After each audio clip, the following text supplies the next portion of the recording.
안녕하세요. 열린 요양보사교육원 장희영 강사입니다. 요양보사 자격시험 대비해서 CBT 실전 모의고사 제3회 필기영역 준비했습니다. CBT 시험으로 바뀌면서 문제 유형이 굉장히 다양하고요. 그리고 푸실 때 조금 어려운 점이 많으실 거예요. 워낙 출제 빈도가 높았던 내용들 플러스 곳곳에 숨어있는 자세하게 보지 못했던 내용들이 출제가 많이 되고 있으니까 교재도 열심히 보시고 우리 수업도 열심히 하셔서 시험에 많은 도움 되시기 바랍니다. 지금부터 풀어보겠습니다. 1번, 아래와 같은 내용 중 노인의 심리적 특성에 해당하는 것은 도전적인 일을 꺼려한다. 융통성이 없고 새로운 변화를 싫어한다. 익숙하고 습관적인 태도나 방법을 고집한다. 정답 골라볼까요? 1번 경직성의 증가입니다. 네, 노인의 심리적인 특성은 시험의 출제 빈도 높고요. 특히나 지금 같은 경직성의 증가는 출제 빈도가 가장 높은 내용 중에 하나입니다. 도전적인 일을 꺼려하고 융통성이 없고 변화도 싫어하고 익숙한 것만 고집하시는 내용들, 이것이 바로 나이 드시면서 경직성의 증가가 됐다라고 보시면 되겠습니다. 2번 수급자의 일상생활 신체활동 지원에 필요한 복지용구를 제공하는 장기요양 급여는 1번 주야간 보호, 2번 기타 재가급여, 3번 시설급여, 4번 방문요양, 5번 단기보호. 정답은요? 네, 2번 기타 재가급여입니다. 자, 재가급여라고 하는 것은 어르신께서 가정에서 생활하시면서 장기요양기관이 운영하는 방문요양이나 방문목욕 또는 방문간호 주야간보호, 단기보호 등의 신체활동 및 심신기능을 유지, 향상을 위한 서비스를 제공받는 것을 재가급여라고 합니다. 여기서의 키워드는 가정에서 생활하며 라는 내용이 중요하죠. 그렇기 때문에 어르신이 집에서 계시는 상황이기 때문에 이 문제는 복지용구를 제공하는 장기요양 급여를 물어보는 것이죠. 집에 계시다 보면은 침대도 없고 대상자 사용하는 침상이라든지 휠체어 혹은 이동변기, 목욕 의자 이런 것들이 없죠. 그래서 기타 재가급여는 재가급여 중에 복지용구를 의미하는 것이거든요. 그래서 이 복지용구를 제공하는 장기요양 급여는 기타 재가급여가 된다. 이렇게 보시면 됩니다. 3번 대상자의 집에서 방문요양과 방문간호를 동일한 시간에 급여를 제공할 때 부득이한 사유를 기록하는 서식지는 1번 업무일지, 2번 인수인계서, 3번 상태기록지, 4번 사고보고서, 5번 장기요양 급여 제공 기록지. 정답은요? 5번 장기요양 급여 제공 기록지입니다. 이 화면에 보이는 양식 있죠? 장기요양 급여 제공 기록지 방문요양에 해당하는 내용인데요. 여기는 수급자 성명, 생년월일, 장기요양 등급이 있고 또 장기요양 인정번호가 있고요. 또 아래 보시면 일정 관리 시분으로 나눠져 있고요. 또 서비스 제공 내용을 보시면 많이 차지하는 부분이 신체활동 지원, 인지활동 지원, 인지관리 지원, 정서 지원, 가사 및 일상생활 지원 등의 이러한 내용을 방문요양해서 제공하는 내용을 여기다 기록을 하게 되는데 보통은 보통 저희가 기록을 한다고 하면은 이렇게 수기라는 기록과 또 재가급여 전자관리 시스템에 의해서 스마트 장기요양 앱을 다운받아서 거기에 실시간으로 제공했던 내용을 전송하는 시스템도 있지만 이렇게 사유를 기록하는 서식지가 있는데요. 장기요양 급여 제공 기록지라고 하는 이렇게 수기로 작성하는 것이 있죠. 그래서 방문요양과 방문간호를 동시에 동일한 시간에 보통 급여를 제공하는 경우는 부득이한 경우에만 이렇게 하거든요. 그래서 이런 경우에는 기록해야 되는 서식지가 바로 장기요양 급여 제공 기록지입니다. 라고 보시면 되겠습니다. 4번 요양보사가 제공하는 정서지원 서비스 중 의사소통 도움에 해당하는 것은 1번 격려, 2번 위로, 3번 말벗, 4번 생활상담, 5번 편지 대필. 정답 골라볼까요? 5번 편지 대필입니다. 노인 장기요양 보험에서 이 표준 서비스가 있는데요.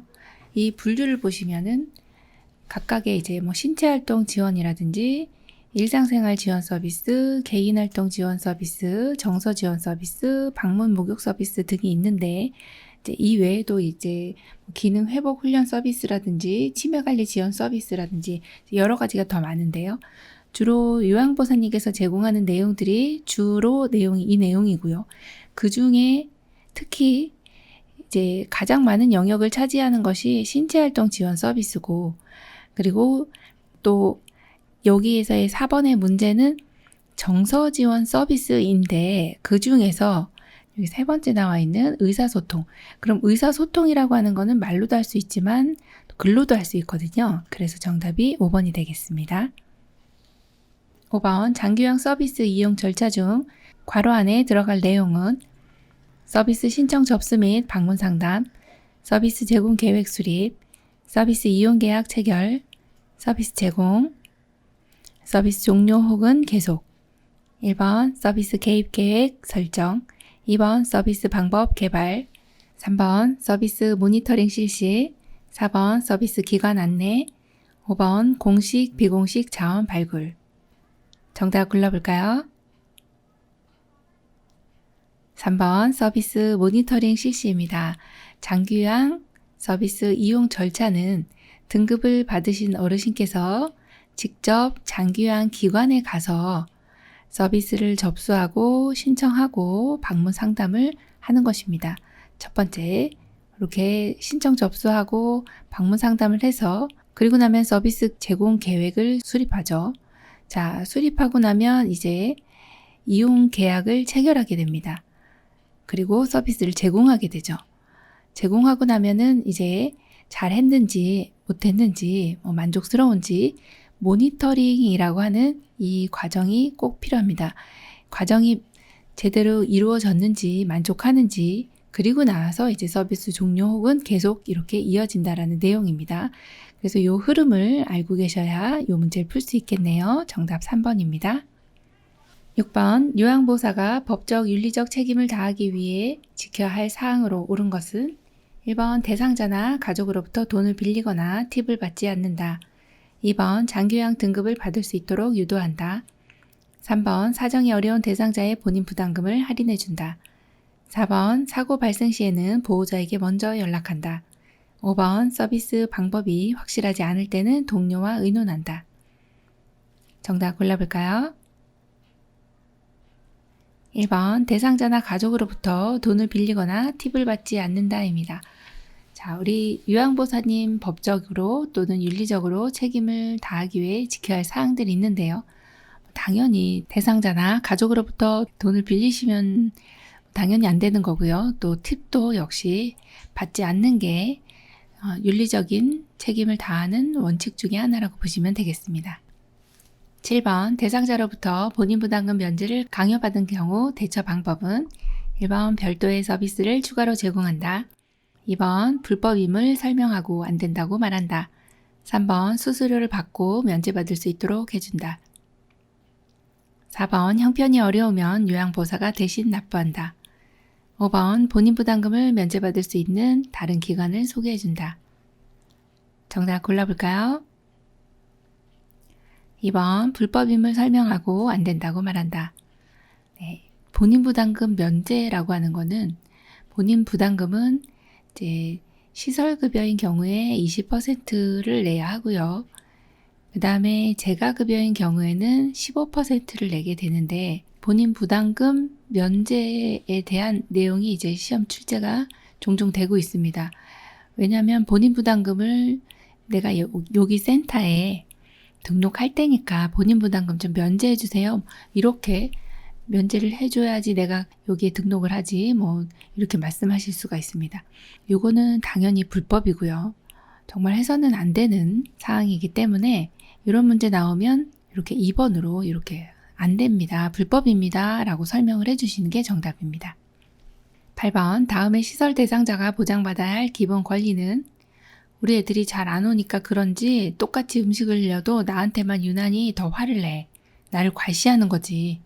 1번 충분한 정보를 제공받을 권리, 2번 소유물을 스스로 관리할 권리, 3번 사생활과 비밀 보장에 관한 권리, 4번 신체 구속을 받지 않을 권리, 5번 차별 및 노인 학대를 받지 않을 권리. 정답은요? 5번 차별 및 노인 학대를 받지 않을 권리입니다. 자, 여기에서는 시설 대상자가 이렇게 애들이 안 오니까 나한테만 이렇게 유난히 화를 내고 나를 과시한다, 이런 내용이 들어갔죠. 차별받으시는 거잖아요. 그래서 차별 및 노인 학대를 받지 않을 권리가 침해당했구나 라고 보시면 됩니다.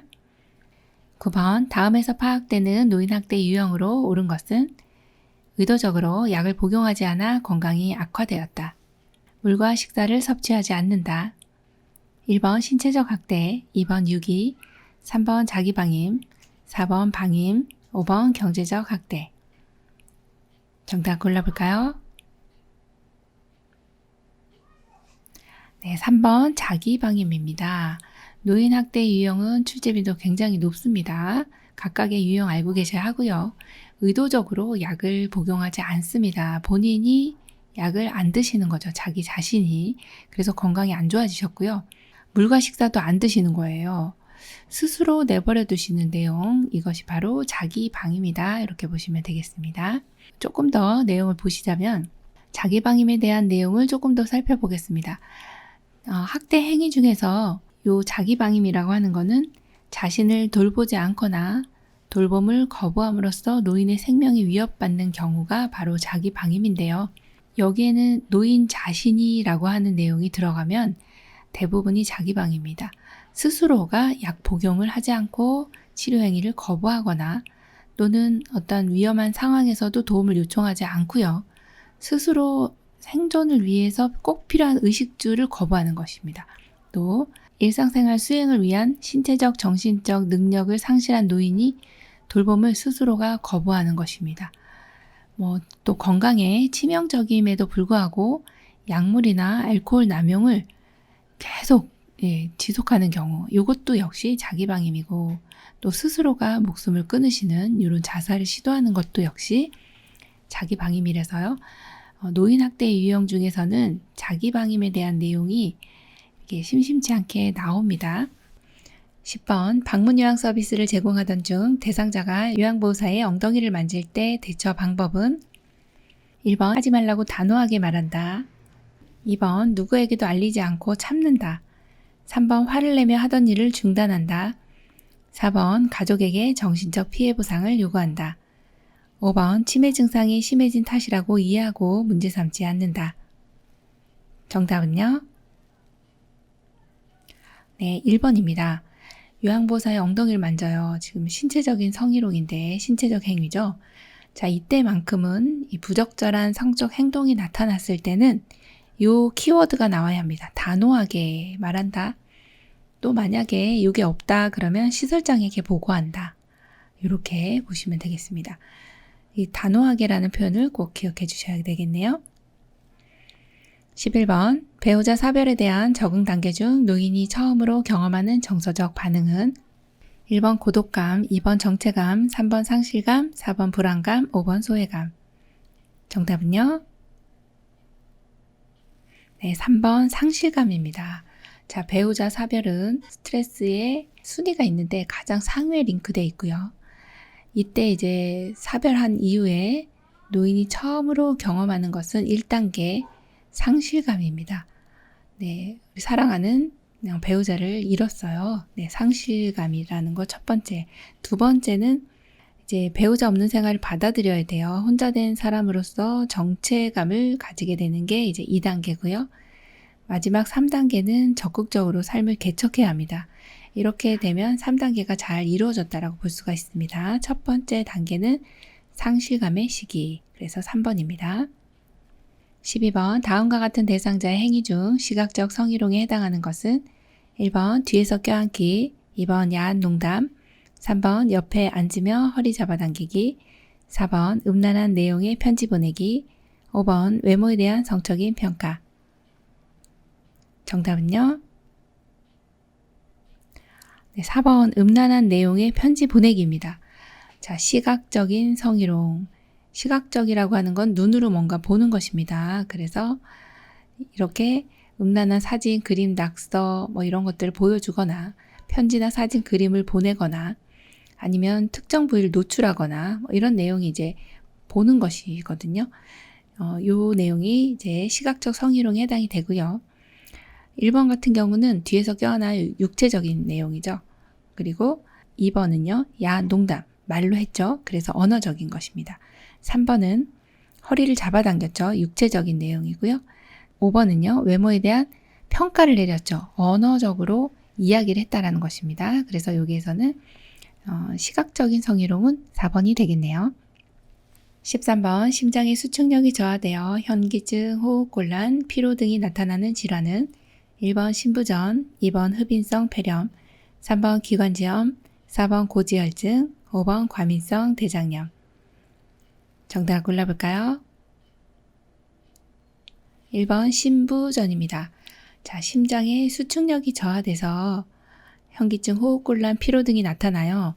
지금 심장 기능이 떨어졌네요. 신부전. 심장 기능이 제대로 되지를 못해요. 원래 심장의 역할은 평생 수축 이완을 하는 것이 일인데 이걸 못합니다 라고 하는 것이 신부전이고요. 자, 두 번째 나와 있는 내용은 이제 폐렴인데 폐렴의 종류가 세균으로 인해서 오는 폐렴 혹은 바이러스로 인해서 오는 폐렴, 하나 더 있는데 이것이 이제 흡인성 폐렴입니다. 흡인성 폐렴은 음식물이나 이물질이 기도 내로 넘어가 기관지나 폐에 염증을 유발하는 것이 흡인성 폐렴인데요. 여기에서는 기도라고 하는 곳이 공기 다니는 길인데요. 음식이 넘어갔어요. 그래서 거기에서 변질되고 음식이 기도 내에서 이제 부패하고 하는 것이죠. 그래서 이게 염증 반응이 심각합니다. 재발도 잘 되고요. 흡인성 폐렴이라고 합니다. 14번 여성 노인의 생식기계 변화로 옳은 것은 1번 성적 욕구 감소, 2번 방광의 저장 능력 증가, 3번 질 분비물 저하, 4번 성호르몬 증가, 5번 골반 근육 조절 능력 증가. 정답 골라볼까요? 네, 3번 질 분비물 저하입니다. 여성 노인의 생식기계 변화는요, 여성 호르몬이 감소되면서 이제 분비물도 저하가 되는 이런 상황이고요. 그렇다고 해서 이 여성분들의 성적 욕구가 떨어지느냐, 이렇게 감소되는 것은 아니다라고 보시면 되고, 대신에 방광에 저장하는 능력들, 이런 능력은 감소가 됩니다. 방광의 용적이 500ml 정도 되는데 절반으로 줄어요. 그러다 보니까 자주자주 화장실을 가는 이제 빈뇨 증상들이 나타나게 되고요. 성 호르몬은 에스트로겐이라고 하는 여성 호르몬 감소됩니다. 자, 그리고 골반 근육 조절 능력도 역시 감소가 된다. 이렇게 보시면 되겠습니다. 15번 대상자가 체중 감소, 직장 출혈, 혈변, 점액 분비 등의 증상을 보이는 경우 의심할 수 있는 질환은 1번 전립선암, 2번 위암, 3번 대장암, 4번 간암, 5번 췌장암. 정답 골라볼까요? 네, 3번 대장암입니다. 체중도 줄었네요. 직장 출혈도 있고 혈변도 있고 점액 분비가 되고 있네요. 지금 여기에는 장에서의 문제죠. 그래서 일단 전립선이나 간, 췌장 쪽은 아니라고 보시면 되고 대신에 위암 같은 경우는 상부 장기이기 때문에 위장에서 이제 출혈이 있다, 위장에서 문제가 있다. 위암 같은 경우는 소화불량, 오심, 복부의 통증, 이렇게 복부 쪽으로 좀 관련이 있어야 하고 구토 증상 같은 것이 나타나는 게 이제 위암이라고 보시면 되고, 이렇게 명치 쪽이 있고 이 식도를 따라 내려오다 보면은 이렇게 이제 위장이 있고요. 그 다음에 소장이 있고 마지막 소장이 끝나는 요 지점이 바로 이제 대장이 시작하는 부위입니다. 여기가 맹장이 되겠죠. 자, 맹장이 대장의 첫 부분이고 이렇게 위로 올라갔다가 옆으로 갔다가 이 결장이거든요. 그리고 마지막 이렇게 내려와서 여기 모여있는 이 부분이 바로 이제 직장이 되는데요. 그래서 대장암이다 그러면 이 결장 부위 혹은 이 마지막 여기 이 부분 직장, 여기에서 생기는 암들을 주로 이제 대장암이라고 하는데, 대장의 점막 안쪽에 생기는 암을 대장암이라고 합니다. 그래서 여기 하부장기에서 출혈이 일어나고 여기 이런데 대장암이 있다 그러면은 여기에 이제 조직이 손상되면서 이제 피가 이렇게 뚝뚝뚝 떨어지게 되는 그런 내용들이 바로 이제 대장암이죠. 16번 대상자의 가족이 복지용구 구입을 부탁했을 때 대처 방법은 1번 직접 구입해 가져다 준다. 2번 복지용구를 대여해 준다. 3번 대신 구입해주고 사례금을 받는다. 4번 복지용구 구입 관련 정보를 제공한다. 5번 평소 알고 있는 업체에서 구매하도록 권유한다. 정답 골라볼까요? 4번 복지용구 구입 관련 정보를 제공한다입니다. 네, 가족이 복지용구 좀 구입하고 싶어요. 그러면 이렇게 구입을 하시면 됩니다. 라고 이제 정보를 제공해 주시면 아주 가장 좋은 내용이라고 보시면 되겠습니다.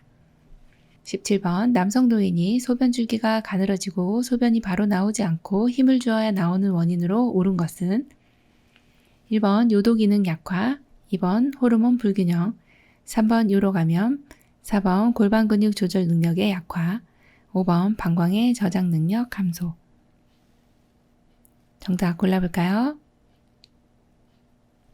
네, 2번입니다. 호르몬 불균형. 호르몬 불균형이라고 하는 것은 남성 호르몬은 테스토스테론이라고 하는 이 남성 호르몬이 분비가 적게 돼요. 이제 나이가 드시면서 남성 호르몬 분비는 적게 되고, 자, 신기하게도 여성 호르몬의 분비가 많아지게 됩니다. 그래서 이러한 호르몬 불균형으로 인해서 전립선 비대증이 오는 것이다. 예. 그래서 지금 17번의 내용은 소변 줄기가 가늘어지고 소변이 바로 나오지 않고 힘을 주어야 되는 이런 상황이 무엇입니까 하면은 이게 이제 바로 전립선 비대증인데, 전립선 비대증은 왜 왔나요 하면은 호르몬 불균형입니다 라고 이렇게 골라주시면 되고요. 전립선은 남성에게만 있는 기관이고요. 방광 바로 아래에 위치하게 됩니다. 그래서 요도를 감싸고 있어서 이렇게 감싸고 있는데 그대로 있으면은 소변이 잘 나올 텐데, 연세가 드시면서 이렇게 안쪽으로 비대해집니다. 그러면서 요도를 압박해서 소변을 보실 때 힘을 줘야 나오고 소변 줄기 가늘어지고 소변을 보고 나도 시원하지 않고, 그러다 보니까 자주 가게 되시고 밤에도 가게 되시는 그런 야뇨증까지도 보이는 것이 바로 이제 전립선 비대증이라고 보시면 됩니다.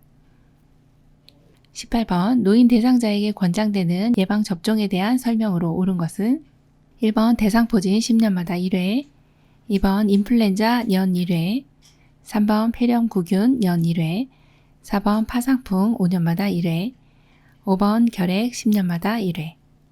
정답 골라볼까요? 2번 인플루엔자 연 1회입니다. 자, 노인 대상자에게 권장되는 예방접종은 시험의 출제빈도 정말 높고요.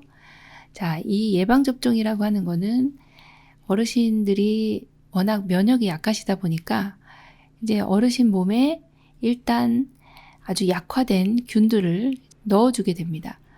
자, 어르신 몸에 일단 주사를 좀 놔야 되겠어요. 자, 주사를 놓게 되면 일단 엄청나게 이제 힘이 약화되어 있는 애들이 들어가기 때문에 일단 들어오면 이 어르신이 이겨버립니다. 그러면 이겼다라고 이제 표시를 하게 되죠. 이겼다라고 이 내 몸의 면역세포들은 굉장히 잘난 척을 잘하죠. 그래서 이렇게 이겼다라고 표시를 하게 돼서 우리가 항체라고 하는 걸 그래서 알게 되는 것이죠. 피검사하면 나오는데요. 이 항체가 이제 처음에는 역가가 쫙 올라갑니다. 그러다가 이제 어느 날 감소가 되죠. 그래서 요 감소가 됐을 즈음에 다시 한번 주사를 추가 접종하는 내용은 이렇게 부스터를 맞아주는 거예요. 한 번 더 추가를 해주면 또 이렇게 이 역가가 올라가게 됩니다. 그래서 이겨낼 힘을 다시 여기다 충전을 하시는 내용이죠. 그래서 이제 인플루엔자 같은 경우는 매년 맞아준다라고 되어 있어요. 시험에 제일 출제 많이 됐었고요. 왜 매년 맞습니까 하면은 인플루엔자라고 하는 거는 바이러스성 감염병으로 독감이라고 보시면 되는데, 바이러스가 매년 변이를 하고 하기 때문에 그해 유행할 만한 이러한 인플루엔자 백신을 만들어서 삼가 백신, 사가 백신 이런 식으로 해서 주사를 맞게 되는 것이죠. 어르신들의 면역을 높여주기 위해서 맞는 거라고 보시면 됩니다. 자, 대상포진은 어떻게 맞을까요?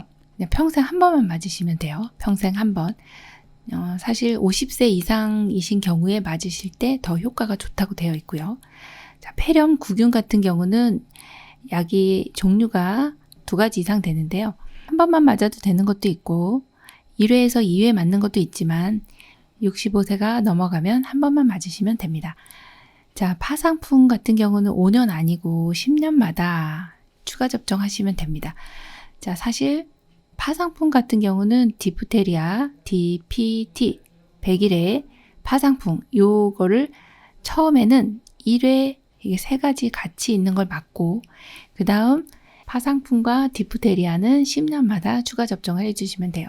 여기 추가 접종에서 빠지는 게 바로 100일해라고 보시면 되죠. 100일해는 100일 동안 기침한다 해서 아이들이 많이 감염되는 감염병이죠. 자, 결핵 같은 경우는 권장 예방 접종이 아니라는 거 하나 기억을 해주시면 되겠습니다. 19번 여름 폭염 시 대처해야 할 안전조치 사항으로 옳은 것은 1번 평소보다 물을 적게 마신다. 2번 꽉 끼는 옷을 입는다. 3번 야외 활동을 권장한다. 4번 두통이 있을 때는 가볍게 운동을 한다. 5번 외출할 때는 챙이 넓은 모자와 물통을 휴대한다. 정답은요? 5번입니다. 외출할 때는 챙이 넓은 모자와 물통을 휴대하는 거 너무 잘해주셨죠. 이거는 공부를 안 해도 맞을 것 같습니다. 1번 볼까요? 평소보다 물을 적게 마시면 탈수가 옵니다. 탈수. 여름에 땀 많이 흘리는데. 그래서 수분은 충분히 섭취한다고 내용 기억해 주시고 2번째 꽉 끼는 옷 입으시면 땀 배출 잘 안 되죠. 헐렁한 옷을 입으셔야 이제 바람도 잘 통하고 시원해집니다. 자, 그리고 야외 활동은 좀 자제해 주시는 것이 좋겠어요. 마지막 4번째 두통이 있을 때는요. 빨리 시원한 곳으로 가서 시원한 음료수를 마셔주셔야 되겠습니다. 20번 치매 대상자가 실변 시 바로 기저귀를 사용하지 않는 이유는 1번 냄새가 많이 난다. 2번 피부 발적이 발생한다. 3번 수치심을 느낄 수 있다. 4번 기저귀 비용이 많이 든다. 5번 기저귀의 의존성이 높아진다. 정답은요? 네, 5번입니다. 기저귀의 의존성이 높아집니다. 제 치매 대상자가 실변을 하는 경우 바로 채워주진 않아요. 왜 그러느냐? 요일을 느꼈을 때 이제 화장실에 가야지라고 생각을 하셔야 되는데 그냥 기저귀가 있으니까 여기다 싸면 되겠구나 이렇게 그래서 의존을 하게 됩니다. 기저귀에. 내가 스스로 배뇨 활동을 해야 되는데 그러질 않고 기저귀에다 의존을 하는 거죠. 그렇게 되면 스스로가 화장실 가는 능력들이 떨어지게 됩니다.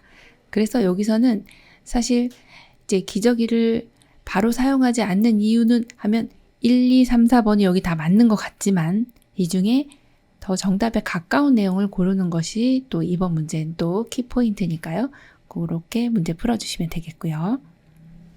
21번 장기간 침상 안정을 하고 있는 대상자에게 제공하는 서비스의 내용과 취하게 할 자세로 옳게 짝지어진 것은 1번 수면 돕기 엎드린 자세, 2번 세면 돕기 반앉은 자세, 3번 식사 돕기 옆으로 누운 자세, 4번 욕창 예방 바로 앉은 자세, 5번 경관 영양 돕기 바로 누운 자세. 정답 골라볼까요? 2번 세면 돕기 반앉은 자세입니다.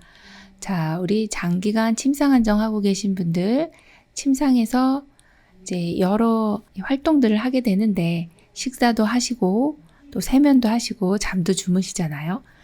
자, 그래서 세면 돕기 같은 경우는 얼굴을 씻어야 하기 때문에 반앉은 자세, 반좌위가 가장 적합하고요. 1번 같이 수면 돕기를 할 때는 그냥 바로 누운 자세가 제일 좋습니다. 그래서 수면 돕기는 바로 누운 자세, 앙와위라고 보시면 되고, 자, 식사 돕기는 반앉은 자세 좋습니다. 욕창 예방에는 체위 변경을 2시간마다 해주셔야 되고, 옆으로 눕는다든지 엎드린다든지 이렇게 2시간에 한 번씩 체위 변경해 주시면 되고, 경관 영양 돕기 같은 경우도 지금 반앉은 자세가 가장 적합합니다. 그래서 반앉은 자세는 시험의 출제 빈도는 가장 높은 내용으로 보시면 됩니다. 22번 파상풍 예방접종의 주기로 옳은 것은 1번 6개월, 2번 1년, 3번 3년, 4번 5년, 5번 10년. 정답은요?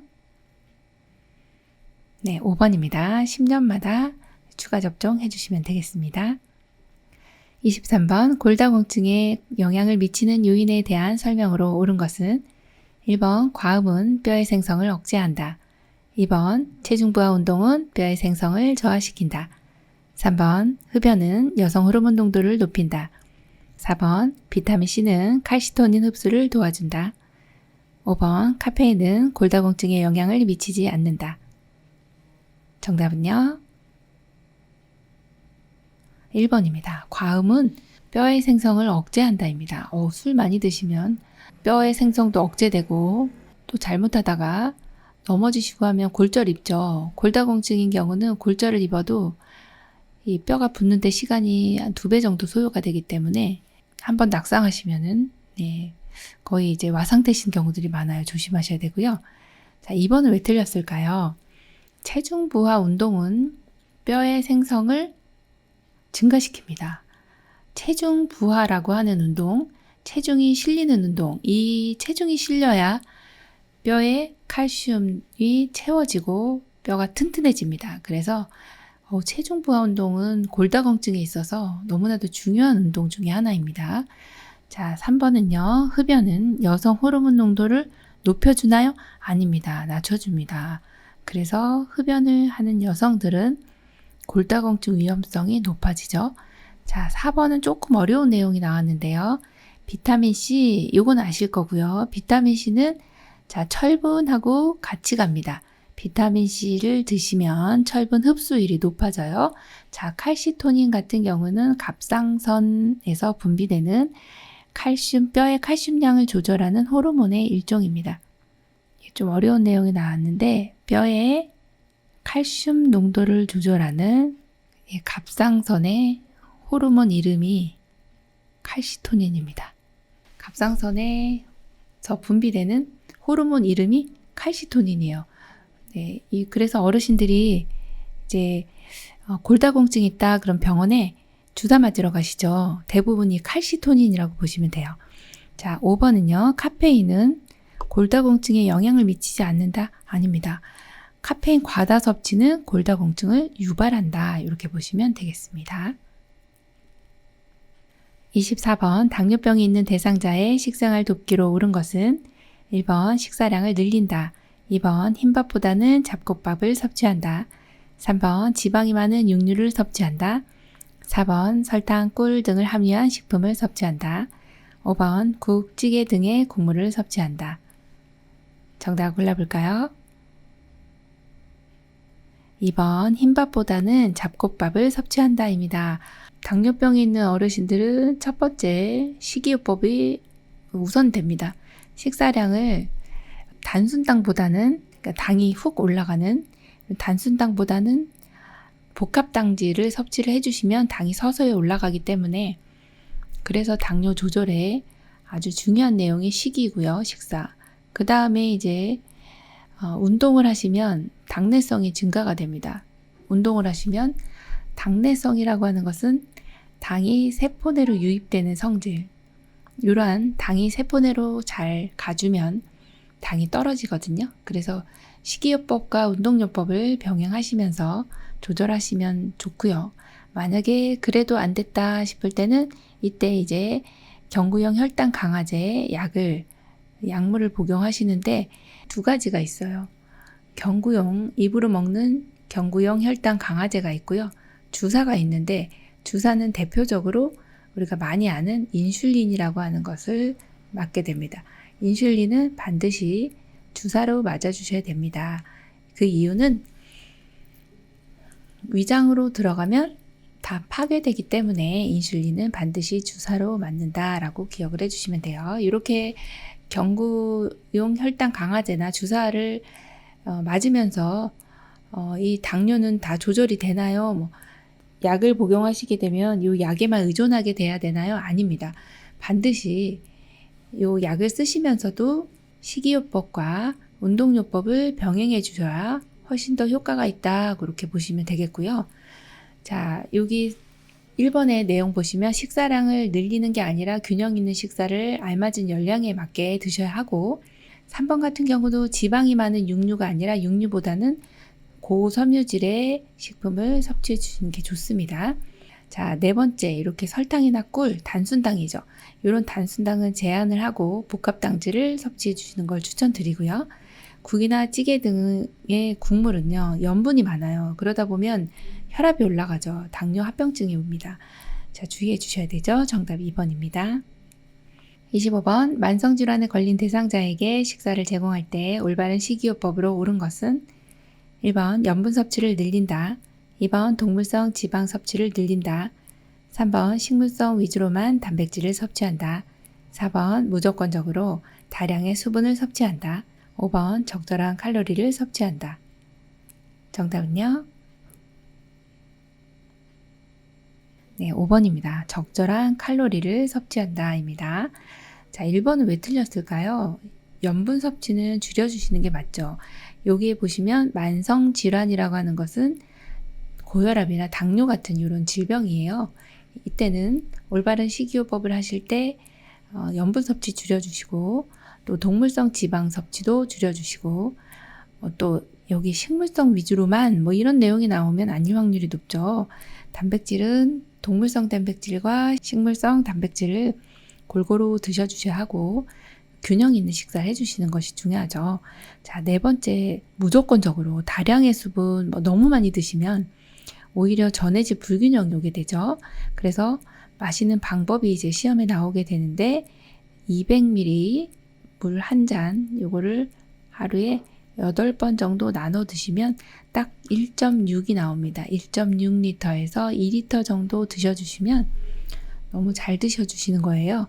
우리 한국의 노인분들이 대부분 만성 탈수 증상이 있어요.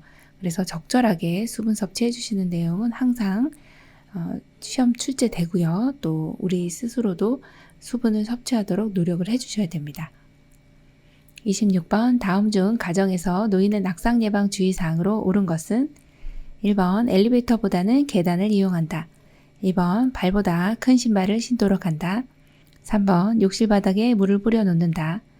4번, 새 형광등으로 방을 밝게 해준다. 5번, 평소에 천천히 걷는 습관을 갖도록 한다. 정답은요? 5번, 평소에 천천히 걷는 습관을 갖도록 한다입니다. 가정에서 낙상이 밖에서보다 더 낙상 발생률이 더 높습니다. 그래서 가정에서 항상 낙상 예방을 해야 된다라고 보는 내용, 시험의 출제 빈도 높고요. 평소에 너무 빨리 움직이시거나 빨리 걸으시다가 넘어지실 수가 있어요. 그래서 5번이 정답이고요. 또 여기에서 1번 보시면 엘리베이터를 사용하시는 것을 더 추천드립니다. 계단은 넘어질 위험이 높습니다. 자, 그리고 신발은 항상 잘 맞는 신발 신어주시고요. 3번에도 욕실 바닥에는 물이 있으면 넘어져요. 그래서 물기는 제거한다 기억해 주시고요. 자, 그리고 4번도 왜 틀렸나요? 네, 이거는 형광등보다는 지금 밝은 LED 등으로 교체를 해주시는 것이 더 아주 밝고, 그리고 또 거의 반영구적이라서 요새는 LED 등으로 사용을 많이 하는 추세입니다. 27번, 화재 예방을 위한 방법으로 주의해야 하는 것은 1번, 하나의 콘센트에 여러 개의 플러그를 꽂지 않는다. 2번, 소화기가 비치된 장소를 알아둔다. 3번, 난로 곁에는 세탁물을 널어 놓는다. 4번, 음식을 조리하는 중에는 가급적 주방을 떠나지 않는다. 5번, 성냥이나 라이터 등은 노인과 어린이들이 손이 닿지 않는 곳에 보관한다. 정답 골라볼까요? 3번입니다. 화재 예방을 위해서는 난로 곁에 세탁물을 널어 놓으시면 안 되는 내용이죠. 네, 그래서 정답이 3번입니다. 28번, 노인 흡연에 관한 설명으로 옳은 것은 1번, 흡연은 혈액순환에 도움이 된다. 2번, 간접 흡연은 직접 흡연에 비해 3배 정도 해롭다. 3번, 흡연을 하면 체중이 증가한다. 4번 일일 적정 흡연량은 담배 하나에서 2개 피이다. 5번 장기간 흡연하였어도 금연하면 건강을 증진할 수 있다. 정답은요? 네, 5번입니다. 장기간 흡연하였어도 금연하면 건강을 증진할 수 있다는 것이고요. 자, 이거는 공부 안 하셔도 아실 것 같은데요. 흡연은 혈액순환 도움이 안 되죠. 네, 동맥혈관 손상을 초래하는데 얼마나 위험하냐면요. 이 혈관에 있는 적혈구가 피라고 보시면 되는데 이 혈액에 지금 이 담배를 피시면 일산화탄소라고 하는 맹독성이 이렇게 들어가게 됩니다. 그렇게 되면 산소를 밀어내고 이 일산화탄소가 들어가는 이 힘이 한 200배가 넘어가거든요. 산소가 나가버려요. 그러면은 일산화탄소 중독으로 이제 머리가 띵해지는 거죠. 그러다 보면 또 여기 동맥혈관벽도 손상이 오고 결국엔 순환에 도움이 안 된다는 뜻이고요. 그리고 2번 같은 경우도 간접 흡연은 직접 흡연이나 거의 차이가 없다고 하거든요. 3배 정도 해롭진 않습니다. 네. 직접 흡연보다 간접 흡연이 거의 비슷한 정도인데 아무래도 직접 흡연하는 사람이 더 피해는 많을 것이지만 둘 다 폐암이라든지 각종 암의 위험에 노출되는 내용은 같습니다. 자, 3번 보시면 흡연하면 체중이 증가될까요? 감소되죠. 자, 4번도 보시면 적정 흡연량은 없습니다. 네, 금연해 주셔야 되겠습니다. 29번 대상자의 안전하고 쾌적한 실내 환경을 조성하는 방법으로 옳은 것은 1번 전체 난방보다는 국소 난방이 좋다. 2번 커튼으로 직사광선을 조절한다. 3번 화장실 안을 볼 수 있도록 유리문으로 설치한다. 4번 출입구의 문턱을 낮춘다. 5번 환기 시에는 바람이 대상자에게 직접 닿도록 한다. 정답 골라볼까요? 2번 커튼으로 직사광선을 조절한다입니다. 자, 대상자의 안전하고 쾌적한 실내 환경 조성하려면 자, 직사광선은 어르신들이 이제 시각적으로 빛을 받아들이고 이제 빛에 적응하는 빛 수능이라고 하는 이런 능력들이 떨어지기 때문에 눈이 많이 부십니다. 그래서 커튼으로 직사광선 조절해 주시는 내용은 잘 해주셨고요. 1번 보시면 전체 난방을 우선 합니다. 자, 3번도요. 유리문 설치하시면 너무 창피하죠. 일 못 봅니다. 자, 4번 보시면 출입구의 문턱은요. 항상 이 문제가 출제가 너무 많이 되는데 문턱을 낮춘다 이 내용 나오면 땡 하셔야 됩니다. 왜요? 이거 함정이에요. 문턱을 낮추는 게 아니고요. 낮춰도 걸려 넘어집니다. 그래서 문턱은 없앤다로 그냥 없앤다. 없앤다. 이렇게 기억을 해주시고요. 만약에 없앨 수 없는 경우가 있어요. 우리 집 문턱은 너무 문하고 붙어 있는데 어떡할 거예요? 그러면 이때는 경사로를 설치해 주시면 돼요. 이게 실내용 경사로 구입 품목이죠. 경사로를 설치해 주시면 이렇게 완만하게 해서 이렇게 걸어가실 때 안 걸린다는 것이죠. 5번 보시면 이제 바람 같은 경우에 환기할 때는 직접 닿지 않도록 하는 간접 환기가 훨씬 더 대상자에게 좋습니다. 그래서 직접 환기하면 바람이 훅 들어오면서 감기가 걸릴 수가 있어요. 30번 방문 요약 서비스 기록 내용으로 올바른 것은 1번 옆집에 마실 갔다 한참 만에 오셨다. 2번 오전에 물을 많이 마셨다. 3번 점심때 여러 사람이 방문했다. 4번 오후 3시부터 20분 동안 낮잠을 주무셨다. 5번 오랜만에 방문한 며느리와 이야기를 나누었다. 정답 골라볼까요? 4번입니다. 오후 3시부터 20분 동안 낮잠을 주무셨다. 지금 방문 요양 서비스를 하는데 이제 기록을 하실 때 반드시 육하원칙에 준해서 기록을 해주셔야 돼요. 언제 누가 어떻게 무엇을 왜 했느냐 이런 내용이죠. 오후 3시부터 20분 동안 낮잠 주무셨네요. 네, 2시간 안 주무신 게 다행이죠. 네, 너무 잘해주셨습니다. 이렇게 시간 또 몇 분 동안 낮잠 하신 일에 대해서 또 요 내용이 아주 자세하게 기록이 되어 있습니다. 네, 잘해주셨고요. 31번 진압력 장애가 있는 대상자와 의사소통하는 방법으로 옳은 것은 1번 대상자를 일관성 없이 대한다. 2번 대상자의 이름과 존칭을 함께 사용한다. 3번 낮 동안에 새로운 정보를 인식시킨다. 4번 모든 물품을 색상으로 구분시킨다. 5번 사람, 시간, 장소를 자주 바꾼다. 정답 골라볼까요? 네, 2번입니다. 대상자의 이름과 존칭을 함께 사용한다.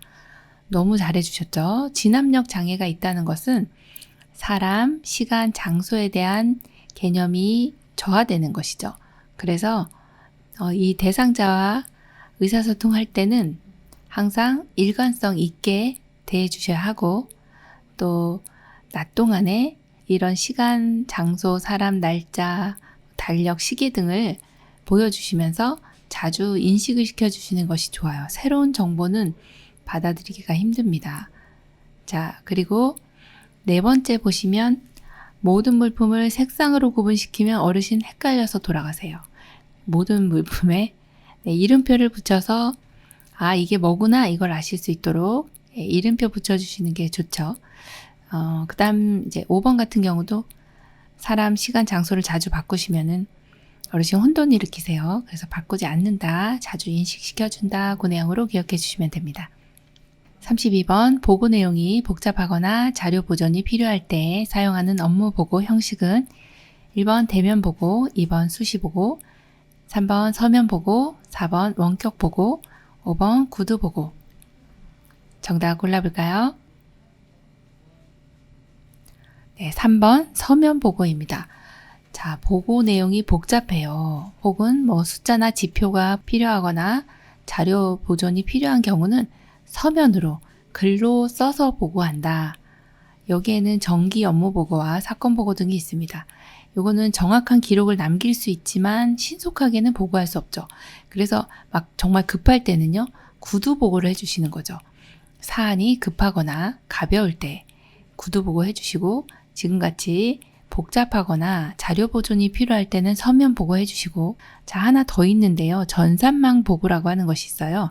이거는 이제 능숙하게 사용할 수 있으면 시간도 절약되고요. 편리하다는 장점이 있는데요. 구두 보고와 같이 실시간으로 확인할 수도 있고, 또 서면 보고와 같이 기록으로도 남길 수 있는 장점.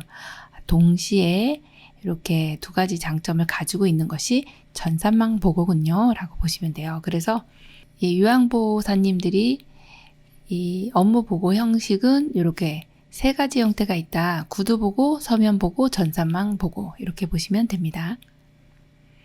33번 인지능력 저하로 자기 마음대로 생각하는 치매 대상자와 의사소통하는 방법은 1번 대화 주제를 자주 바꾼다. 2번 대상자가 반응하지 않으면 대화를 바꾼다. 3번 네, 아니요로 답할 수 있는 질문을 한다. 4번 새로운 물건을 활용하여 대화를 시도한다. 5번 대상자의 행동을 자의적으로 해석하여 의미를 파악한다. 정답은요? 3번 네, 아니요로 답할 수 있는 질문을 합니다. 인지 능력이 저하돼서 자기 마음대로 생각을 하세요. 그래서 이런 경우에는 네, 아니요 이렇게 대답할 수 있도록 질문해 주시면 돼요. 예를 들어서 오늘 아침 드셨어요? 그러면 드셨으면 네, 안 드셨으면 아니요, 이렇게 하시면 되죠. 예를 들어 오늘 아침에 뭘 드셨어요? 라고 물어보면은 이제 마음대로 막 대답하시잖아요. 그래서 간단하게 대답할 수 있는 3번의 형태로 질문해 주시면 되겠습니다. 34번 대상자가 넘어져 발목을 심하게 접질려서 통증을 호소할 때 응급처치로 옳은 것은 1번 발목을 움직여 보게 한다. 2번 항생제를 투약한다. 3번 통증 부위를 냉찜질 해준다. 4번 발목을 마사지 해준다. 5번 발목과 발등을 쭉 펴게 한다. 정답은요? 3번 통증 부위를 냉찜질 해준다입니다. 발목을 심하게 접질려서 통증을 호소합니다. 이때 많이 부었기 때문에 보통 발목을 심하게 접질리면 부어오르면서 통증이 있거든요. 이때는 갑자기 이렇게 접질렸고 부종이 있고 통증이 있기 때문에 이때는 냉찜질을 해준다. 만약에 만성 근육통이다 그럼 온찜질이 되는 것이죠. 35번 호흡이 없는 대상자에게 심폐소생술을 할 때 가슴 압박을 하는 이유는 1번 의식회복, 2번 통증 감소, 3번 합병증 예방, 4번 폐에 산소 공급, 5번 심장과 뇌로 충분한 혈액 공급. 정답은요? 네, 5번입니다. 심장과 뇌로 충분한 혈액 공급입니다. 자, 심폐소생술이라고 하는 것은 대상자 의식을 잃고 호흡도 없고 그냥 쓰러져 계시는 상태, 의식을 잃었어요. 그러면 이분이 지금 여기 심장이 있는데 심장이 펌프질을 못하죠. 자, 심장이 멈춰져 있습니다. 이 심장은 이 교감신경, 부교감신경이 작동을 하면서 자율신경계 지배를 받게 되는데 이 심정지 상태가 되면은 내가 뇌에서 좀 심장아 좀 뛰어줄래? 라고 명령을 내려도 얘는 뛸 수가 없어요. 그래서 반드시 외부로부터 심장을 뛸 수 있게 압박을 해주셔야 돼요. 그래서 심폐소생술 할 때 심폐잖아요. 심장을 먼저 살리자.